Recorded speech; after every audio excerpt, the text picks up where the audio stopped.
Now to kind of sum up the video and to answer the question, should you even buy an M1 iPad Pro? Are they worth it? Maybe you should, wait for the next gen. Maybe you should go get the previous generation. Well, this is what I'll tell you. I think getting the M1 iPad Pro is essentially investing in the future. We already know Apple's switching over now to almost all their iPads having M1 chips. The M1 chip is the best chipset right now in terms of at least an Apple product. It's probably better than the A series of devices that we already had from previous iPads, so I think this is probably the no-brainer. This is the iPad I would probably end up investing in. If I wanted to buy an iPad, this is the one I would buy. I will tell you though, on the flip side, if you're coming from an iPad Pro 4th generation, or even, this is kind of a stretch, even if you're coming from an iPad Pro 3rd generation, I don't see the reason why you would go ahead and upgrade to an iPad Pro with the M1 chipset. It just does not make any sense to me. I feel like there's so many similarities.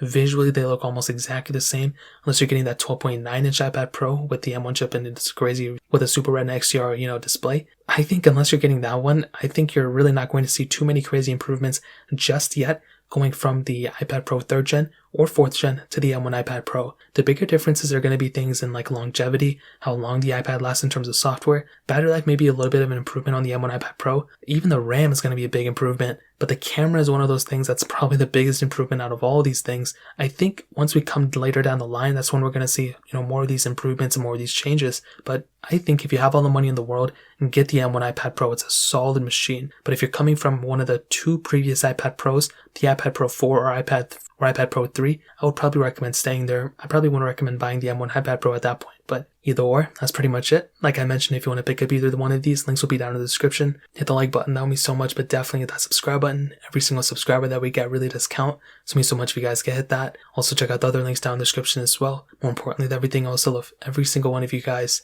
Hopefully I'll catch you guys in the next video. Peace out till then.